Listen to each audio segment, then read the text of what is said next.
Hey everyone, my name is Amanda and I'm the Fun Size Reader, and today is going to be a vlog video because I have been majorly book slumping, you guys, like majorly book slumping.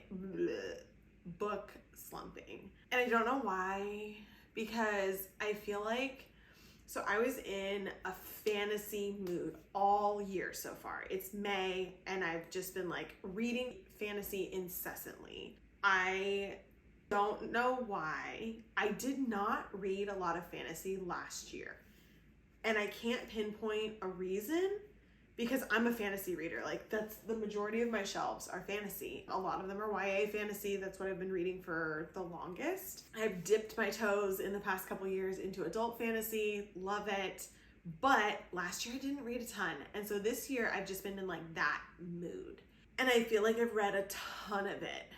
And I don't know if my mood reader brain is like, oh, it's getting warm out. Now you want all the beach reads and all the warm fuzzy books, and you've read so much of this, like, change, right? But then also in my head, I've been like, oh, well, I want to read these big fantasy books that I've been putting off because I haven't been in a large book mood for a while. And so a lot of the stuff that's left on my shelves are like large books. I've been in a funk. That's the best way I can describe it. The reason why I know I'm a mood reader is when I can literally have a stack of books that I've started and I've gone not that far in. And so that's what I'm going to talk about today, is like what I've been reading that's kind of put me in a funk.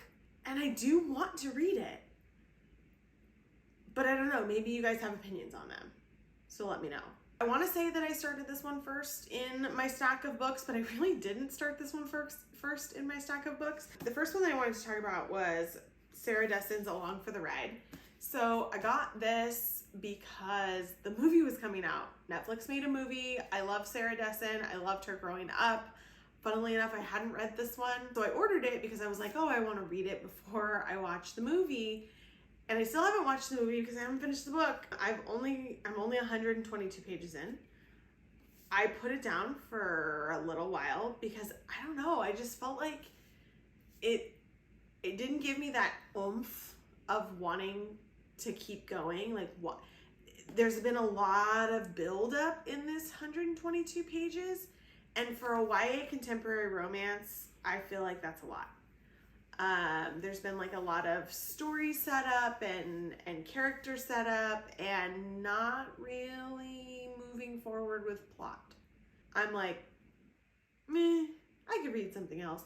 But the whole purpose of reading this was so that I could read it and let you guys know if I liked it, and watch the movie and let you know how I thought the movie compared to the book. I still plan on doing that. I just don't know when it's gonna happen. The movie's already out, so might take me a little bit. This one hurts me to say that I'm slumping with it, and I'll explain why. I last year wanted to read Realm Breaker as part of Fun Size Book Club, and I picked it. It was a month pick. I think it was when it came out, so I don't remember what month that was, but I was like, this is what I want to read. I went and I got it the day it came out at Barnes & Noble. I was excited for it. And it was because I loved Victoria Aveyard's previous series, The Red Queen. I read them all when they came out, like The Red Queen. I have them all in hardback, like when they first came out. So I was excited for her next series. I tried to read it, and I was just like, I am not in the mind space for this. And I had other people in my Fun Size Book Club who did finish it. There were differing opinions. Some people DNF'd it, some people finished it and loved it, some people finished it and thought it was boring. I just wasn't in that right headspace. So I didn't get more than 38 pages. And my bookmark was still in it. Funnily enough, it's the receipt from when I bought it because that's my favorite type of bookmark. I was like, okay, let's hope that I can get past 38 pages when I wanted to read it this time, because I kept thinking about it. And I was like, I know the second one's coming in June and I really want to read this one. And Victoria's been posting so much about it. What kind of got me like onto it was she said it was a inspiration like mix between Lord of the Rings and Guardians of the Galaxy. So I was like, yeehaw, like that sounds like my jam. So let me try it again. So I tried it again and I got farther than 38 pages this time, but not very far. I think I'm at, let's see, let's check. So I'm on chapter 8, 145 pages approximately. I think it's 146 technically. And it's hard for me to read. It's a very, very different style of writing than she did for her Red Queen series, I feel. Because I flew through those books. Flew through them, loved them. And these, I feel like the writing is very similar to Lord of the Rings, which is what she said it was inspired by. Lord of the Rings is not easy for me to read. J.R.R. Tolkien, he writes in a very specific way. And I feel like that is what this is. And so it makes it feel not YA. And it is released as a YA book, and that's because the main character is younger. I think she's 17 or 18, something like that. But it just doesn't have that feel. And I think that's what's helped like keeping me back from really diving into it. I want to read it. I have not gotten to the Guardians of the Galaxy part yet.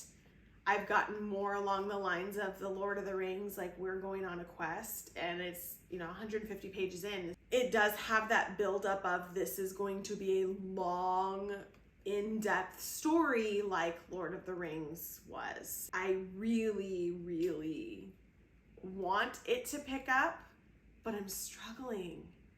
And it makes sense because so many people in my book club from last year had such varying opinions, but I really want to like it and I want to read it. Does that make sense?